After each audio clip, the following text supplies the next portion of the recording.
夏天的一个上午，河北石家庄某家大医院的门口走出来一对男女，就听这女的说：“付春来，我说过多少回了，肯定怪你，这不会有错。”“肯定什么肯定？刚才医生不都说了吗？我很正常。”“那也是怪你。”这是一对农民夫妻，男的叫付春来，女的叫白梅。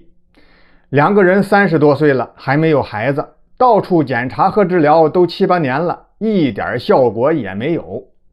这白梅说是怪付春来呀，有她的道理，但是打死她都不能说。为什么呢？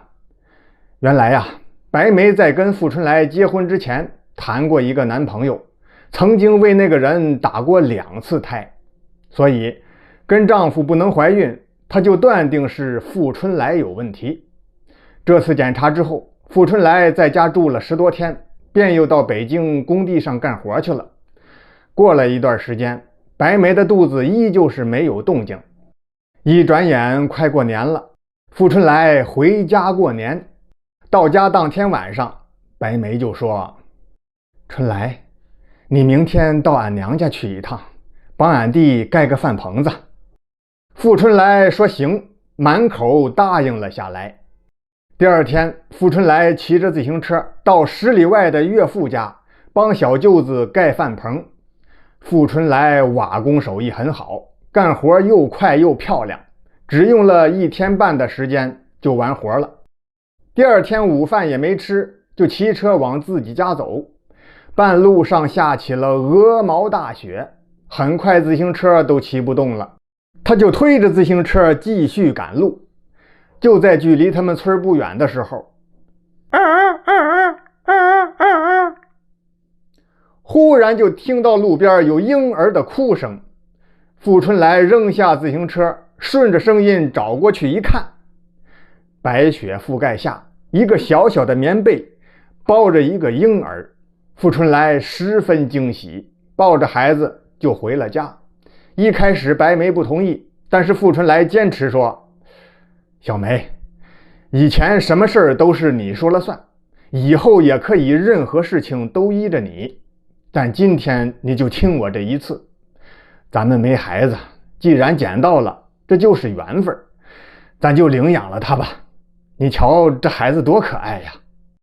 就这样，他们办理了领养手续。这是个女孩，付春来给孩子起了个美丽的名字付雪花。说来也怪，领养小雪花的第2年，白梅忽然怀孕了，10月怀胎，生下一个女儿。白梅就说：“春来，这孩子是俺自己生的，让他随俺姓吧。”“可以，没问题，都依你。”付春来很爽快就答应了，于是白梅就给自己的女儿起名叫白红艳，小名叫艳艳。自从有了艳艳之后，雪花可就倒了霉了。付春来在北京的工地上打工，常年不在家，白梅就没让小雪花吃过一顿饱饭，心情不好的时候就扇雪花2巴掌。后来付春来心疼白梅一个人带2个孩子不容易，就辞职回家靠收破烂为生，好歹能天天照顾老婆孩子，分担绝大部分家务。单说这一天，付春来身体不太舒服，回家早了些。当他骑着3轮车一进院，就看到白梅正在用木尺子打小雪花的屁股呢。付春来赶忙上前护住孩子：“白梅，你这是为什么呀？3岁的孩子，你怎么下这么狠的手？瞧孩子这屁股都红成啥样了？”“哼，不为什么，就因为你挣钱太少，家里养不起2孩子，他还跟艳艳争吃的，你说我不教训教训他行吗？”付春来就说：“我挣钱是不多，可一家人吃饭还是不成问题的，就算是穷，你也不能拿孩子出气呀。”你一言我一语，夫妻俩从争执变成争吵，最后白梅干脆就指着雪花说：“我看还是把他送人吧，要不养了也是白养。”付春来坚决不同意，白梅就提出离婚，让富春来带着雪花搬走。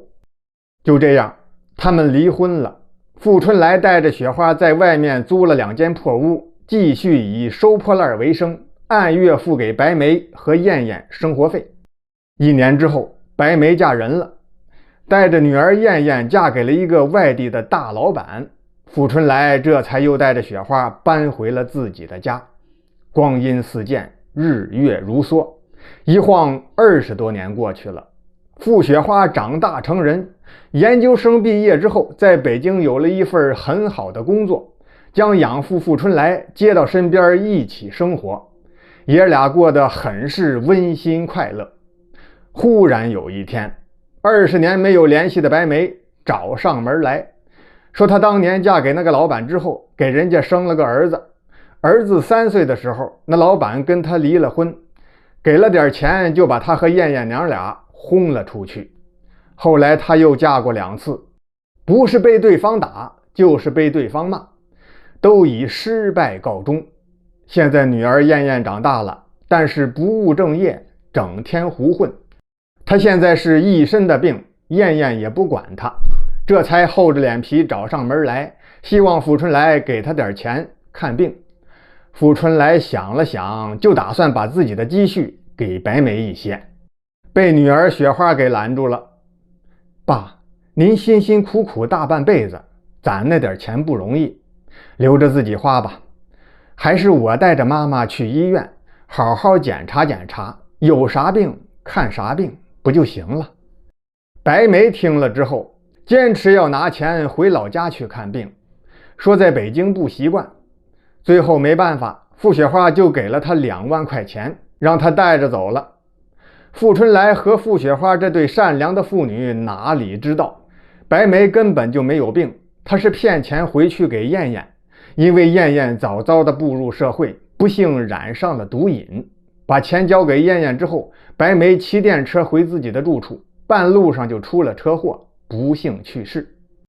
得到消息，傅雪花回老家操办了丧事，但是始终没有见到白红艳。如今又是几年过去了，傅雪花已经结婚生了儿子，傅春来升任外公，一家4口3代同堂，尽享天伦之乐。